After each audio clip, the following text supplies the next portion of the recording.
I'm J.R. Church. Welcome to today's analysis of the news. Today's a wonderful day. It's good to be alive. And I want to bring you a little lesson from Psalm 90, written by Moses.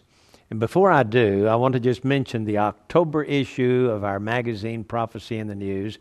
We've got some terrific stories in here. One, of course, is our continuing study in the ancient book of Enoch, part 9, chapters 72 through 82. I think you'll like it.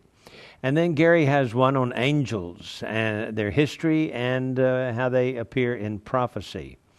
And then we have another article, A Strange Meeting. Did Netanyahu go to Moscow? Then the UN calls for a global currency and the covenant and the curse. And of course, Chairman Obama. I'd like for you to get this issue of Prophecy in the News. If you do not subscribe, I urge you to do so. You can get this copy for $2.95. Just call the phone number at the bottom of your screen or order it online. And if you can subscribe for the next year, I'll send you your choice of either 4 free books or 3 free videos from Prophecy in the News. So ask about them when you call the phone number and talk to someone in our office. That's 1-800-475-1111. The subscription price, $34.95 for the year, and that includes the shipping and handling for sending the books out to you, or the DVDs, whichever one you want. So remember, please, the October issue of Prophecy in the News magazine. Now, Psalm 90 was written by Moses. Bet you thought Moses only wrote Genesis, Exodus, Leviticus, Numbers, Deuteronomy. Well, I want you to know he also wrote Psalms 90, 91, 92, 93, 94, 95, 96, 97, 98, 99. That's right. He wrote all of these Psalms here, and called the fourth book of the Psalms. It represents a comparison to the book of Numbers in the Mosaic writings. So it begins with a prayer of Moses, the man of God. Lord, Thou hast been our dwelling place in all generations.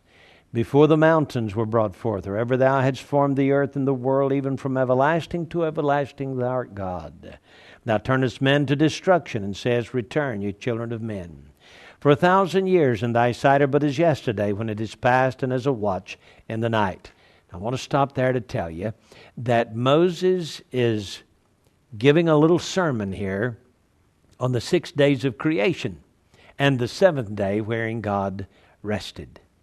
So he begins by saying, Thou hast been our dwelling place in all generations. So this introduces the 90th Psalm as referring to all generations. So he begins then with the first one, and that would be Adam. He says, 1,000 years in Thy sight are but as yesterday, when it is past, and as a watch in the night.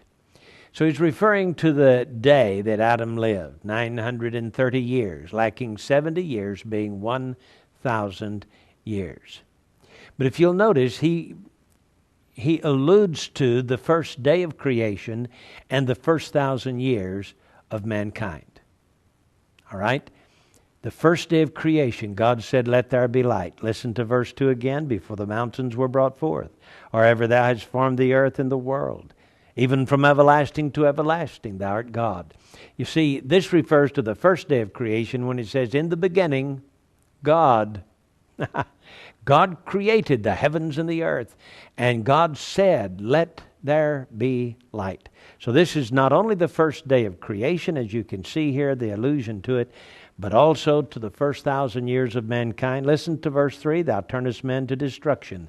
There's the fall in the garden, when Adam and Eve sinned.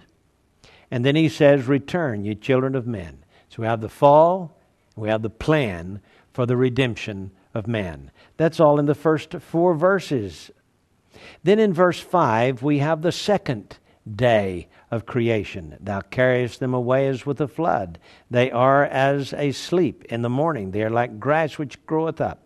So we have here the waters of that interesting second millennium. You remember, it's in the middle of the second millennium that the flood of Noah washed all life from the earth, and everything had to start over again. Well, let me go back to the second day of creation and show you the typology here. And God said, let there be a firmament in the midst of the waters, and let it divide the waters from the waters. Now, this is the second day of creation. And it is a prophecy of the second millennium, wherein Noah's deluge destroyed the world. God made the firmament and divided the waters which were under the firmament from the waters which were above the firmament. And God called the firmament heaven, and the evening and the morning were the second day. So here we have in Psalm 90 an allusion to the second day of creation and an allusion to the second millennium of mankind, wherein Noah's flood destroyed the world. The third day says, in the morning they are like grass which groweth up. Now this is verses 5, 6, and 7. In the evening it is cut down and withered, for we are consumed by thine anger, and by thy wrath are we troubled. So here we have grass. So let's look at day 3. On day 3, he says, let the waters under the heaven be gathered together into one place.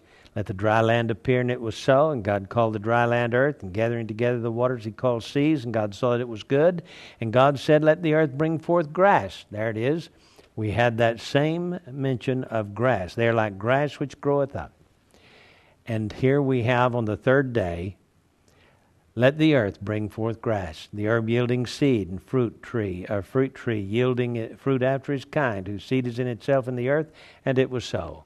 So here we have in verse 5 and 6 and 7 in Psalm 90 an allusion to the third day of creation. But it also represents the third millennium.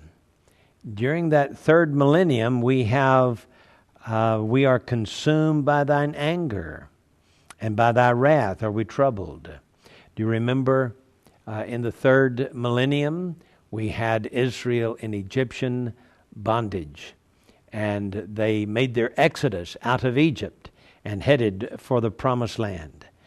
And so it says, we are consumed by thine anger. Thou hast set our iniquities before thee, our secret sins, in the light of thy countenance. And that light, that word light there, brings us to the fourth day of creation, wherein God said, let there be lights in the firmament of the heaven to divide the day from the night. And he made 2 great lights, the greater light to rule the day, and the lesser light to rule the night. So we have the fourth day of creation. Here we have an allusion to the fourth day of creation. Thou hast set our iniquities before thee, our secret sins, in the light of thy countenance. For all our days are passed away in thy wrath. We spend our years as a tale that is told. And looking at the fourth day, we also have to observe the fourth millennium of human history, wherein Israel was carried away into Babylonian captivity. The north into Assyrian captivity in 722 BC, and the south into Babylonian captivity in 606 BC. For all our days are passed away in thy wrath, and we spend our years as a tale that is told. Then that brings us then to the fifth day of creation in verse 10, and the fifth millennium. You remember at the beginning of the fifth millennium, Jesus came in his first advent, was born in Bethlehem.